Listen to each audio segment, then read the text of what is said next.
Hi everyone, welcome back to my channel. So it is the third week in January 2025 and I just wanted to come in here to talk about students, academic success, studying.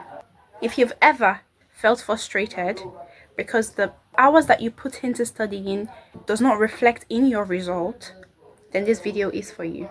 So today I'm going to be walking you through the top 5 study methods that actually work, and I'll also point out some common methods that do not work. Let's get started. First on the list, and not surprising at all, is active recall. Now you must have heard it before, but here is what makes it so powerful. It's like working out your brain. You know how you go to the gym and you work out? Active recall is like working out for your brain. So think about this. It's instead of passively reading your notes or highlighting or rewatching a lecture even, you're actively trying to remember the information. For example, after studying a chapter, you close the book and you try to recall the main point without peeking. This forces your brain to dig deep, and that strengthens your memory. Now, you can take it a step further by trying to make it a game. You can quiz yourself or a friend, or you can have your friend ask you questions. The key is to make your brain work hard to pull up the info so that it helps you lock it in. Okay? Next, we have spaced repetition. This method is all about timing. And this is why they say do not start studying for your exams the night before. Instead of cramming everything in one night, you space out your study sessions over days or weeks even, sometimes even months if you have a really big exam, like a final exam coming up. So here's a fun way to do it. You would create a study schedule for your biology. You would create a study schedule for your maths. If that's what you do, you would create a study schedule for whatever subject it is you do. Now, this is where the use of AI comes in. You can, if you use the 4.0 model or whatever it is called, you can ask AI, ChatGPT or whatever type of Notion AI, anyone you use, to help you go online, find the content, and then break it down into weekly study sessions, right? Basically, you would have a rag sheet, red, amber, green. And then when you have a rag sheet for each subject, especially if you are having exams in May, June, July, this is like the best time to have a rag sheet, right? And you know that you're studying long term. You would have a rag sheet, red, amber, green, and then you would collate each topic into their respective columns. After you do that, you would go, if you choose a hard topic today, you would review that topic today for like, I don't know, an hour and 30 minutes today. You would blurt first to see what you remember, and then you would try to build up on that to try to fill in the gaps in your knowledge, okay, for the second day. For the third day, you would do like a full-on 45 minutes revision again on that topic.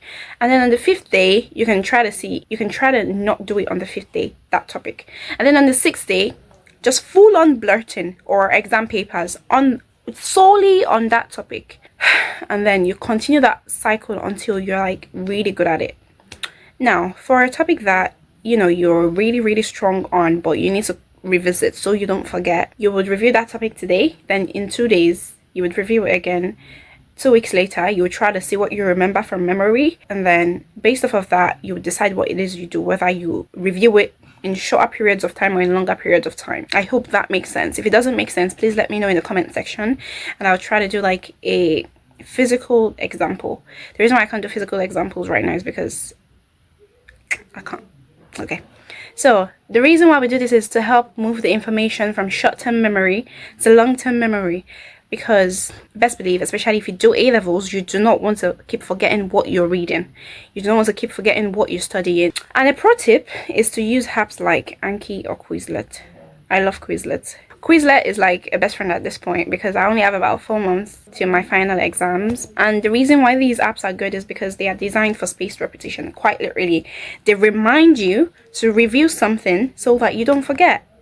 Okay, thank you very much. Okay, moving on to the next one. Okay, the third method is the Fman Technique, and this is actually named after the physicist Richard Feynman, I believe.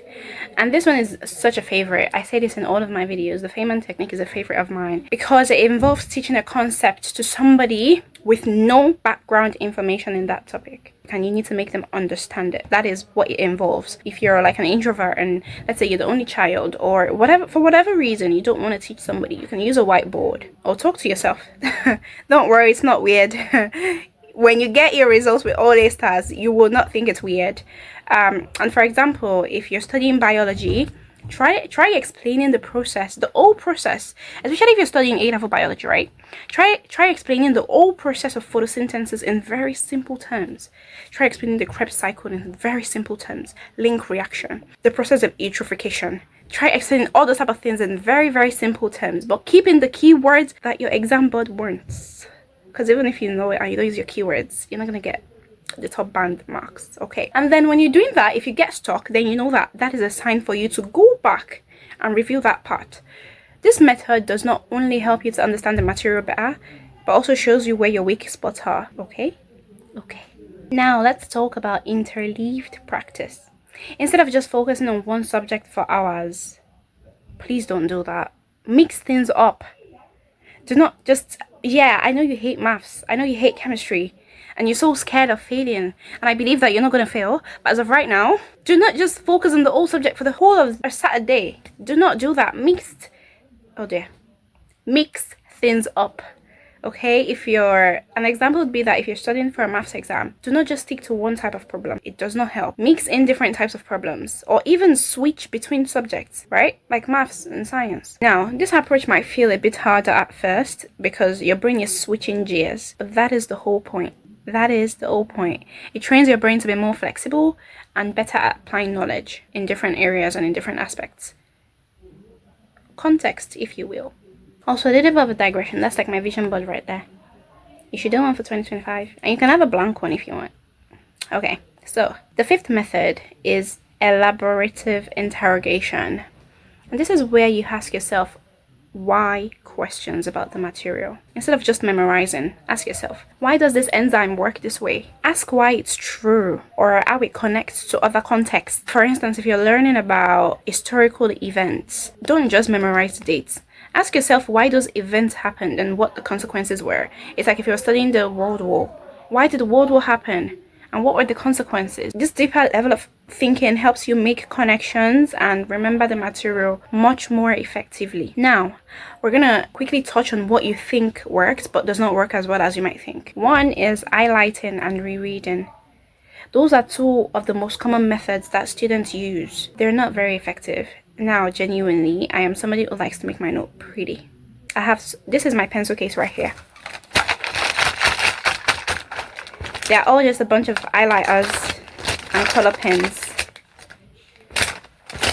I love to make my notes look pretty, but they don't help you actively recall or help you understand what you're learning. They're not effective.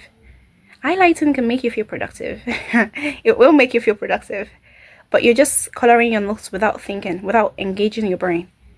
That is what you're doing, and it's not helping you much. Instead, turn those highlights, something that you say and you think, that is a good point, turn it into flashcards, turn them into questions.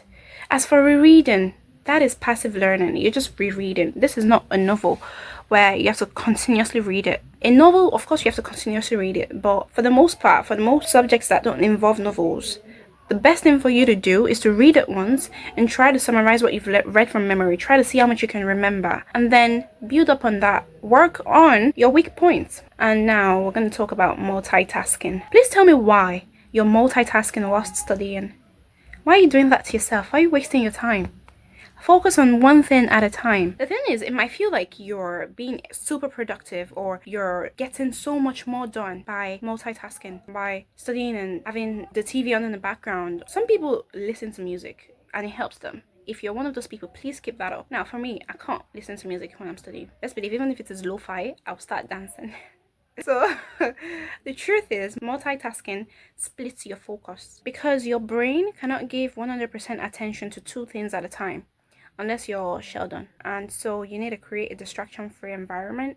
You need to turn off your notifications. You need to put your phone away.